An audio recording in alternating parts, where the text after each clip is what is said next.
Hello friends, तुम्हाला माहिती आहे का रेविड आर्किटेक्चर्स मध्ये स्लॅन्टेड वॉल कशी क्रिएट करायची आणि त्याच्या अकॉर्डिंग विंडोज कशी प्लेस करायचे. जसं तुम्ही स्क्रीन मध्ये बघताय, ही जी वॉल क्रिएट केली आहे ही स्लॅन्टेड वॉल आहे आणि त्याच्या फेस वरती अशी विंडो क्रिएट करायची. तो ते कसं क्रिएट करायचं ते मी आज सांगणार आहे. त्याच्यासाठी मी कुठे जाते, फ्लोर प्लॅनच्या लेवल 1 मध्ये आले इथे. ठीक आहे. बिल्ड मध्ये जाऊन तुम्ही वॉलला सिलेक्ट करा आणि इथे तुम्ही काय करू शकता, एक रूम क्रिएट करा और रेक्टँगल टाइप मध्ये इथे वॉल क्रिएट करून घ्या. ठीक आहे. त्याच्यानंतर तुम्ही काय करणार, 3D व्ह्यू मध्ये या.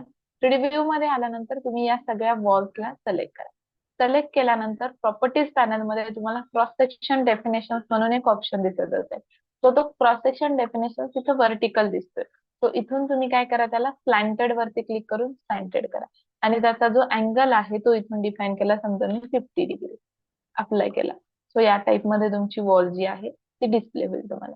ठीक आहे. जर तुम्हाला 50 डिग्री जास्त वाटते, सो इथून तुम्ही 10 डिग्री पण डिफाईन करू शकता आणि अप्लाय करून या टाइप ही झाली स्लॅन्टेड वॉल. आता या वॉलच्या अकॉर्डिंग तुम्हाला जर विंडो प्लेस करायची असेल, ओके, तर त्याच्यासाठी परत बिल्ड मध्ये गेलात, विंडोला क्लिक केलं आणि मी विंडो प्लेस केली. ओके. आता इथे तुम्ही बघू शकताय, मी इथे अशा 2 विंडो प्लेस केल्या. ओके. पण ही विंडो तुम्हाला या स्लॅन्टेड वॉलच्या फेसच्या अकॉर्डिंग ओरिएंटेड झालेली दिसते का? नाहीये. तो त्याच्यासाठी काय कराल, तुम्ही कुठली पण एक विंडो सिलेक्ट करा. प्रॉपर्टीज पॅनल मध्ये तुम्हाला इथं ओरिएंटेशन असा ऑप्शन दिसतोय. ठीक आहे. तर तिथं व्हर्टिकलच्या ऐवजी तुम्ही स्लॅन्टेड करा, जेणेकरून ती त्या फेसच्या अकॉर्डिंग इथे काय होईल, सेट होईल. तो अशाच व्हिडिओसाठी तुम्ही आमच्या चॅनलला लाईक करा, शेअर करा आणि सबस्क्राईब करा.